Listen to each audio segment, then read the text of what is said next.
we got a skylight leak. The other side was leaking, but this side is a mirror image. What's going on, in the nutshell, what's wrong is this slate right here is on top of the metal all the way up. You can see it come out right here where this metal goes underneath of this slate. As the water comes down the roof, flowing onto this little cricket here, the water flows this way and it goes right underneath of there. That's fine for about 5 or 10 years, but what happens is leaves and dirt get piled up in this area and the water starts to overflow in this direction like this as it flows over the dirt. This slate here, this row of slate ends right about here. That's as high as they're gonna go. That's normal. This metal is gonna come out to right about here. Meanwhile, the water is overflowing like this, and then it's gonna get in right there. So we'll see in a minute. The first slate is out. We still got to get this one out. Now let's get this slate out. I've got all the nails out of it. Time for the reveal party. It's hard to do with one hand.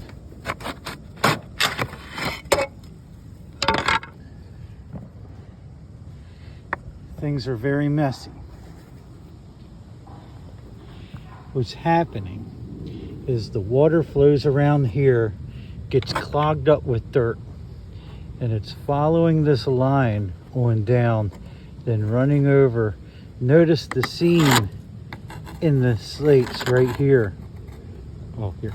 The seam in the slates is going to come right up here, and that water gets built up on the dirt, and it goes right underneath of there. This leak hasn't showed up yet, but still, it is a problem.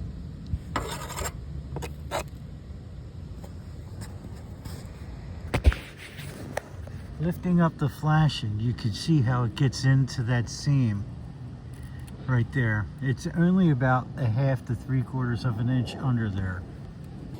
Got it swept up. The oddest thing is if we put this back together, it wouldn't leak for about a year or two until the dirt and the leaves start to build back up in it again, and then the water will start to go back right there again. Not to mention there's the nail right there. Because this metal goes underneath of this slate, I'm gonna have to take it out too. The corner has been cut dangerously short. A lot of roofers do that and it's just wrong. All I can do is work with it because I'm here 20 years after it was built.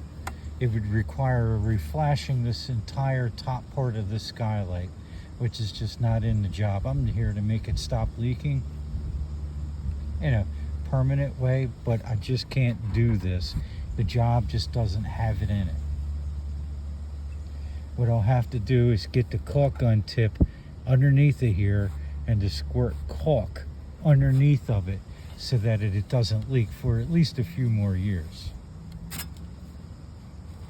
Now, I got that slate back in on top of the base flashing and under the pan.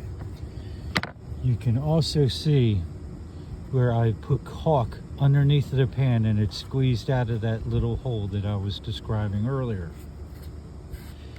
I got a couple of nails into these slates, and next to be putting on the cover slate. I do also want to put a bead of caulk coming down here like this and ending right here. That way the new slate embeds itself into the caulk and that dirt and water can't come flowing into this seam right here. Here we have it completed, put back together. There's 2 new bibs the new slate. Yes, these slates are missized. Whoever installed this roof didn't lay it out correctly, so they're kind of fudging things together. Down here, there's caulk underneath of there. This one discharges on top of this slate right here instead of under it. And that is key, to have the right one under the flashing and the right one over the flashing. The way it was previous was like taking a shower with the curtain outside of the tub. But this ought to hold them for a period of years. This was the side that was leaking. Everything that I described on the other side mirrors what happened here. Now, this water comes around, discharges on top of the slate instead of under the slate. And that really matters.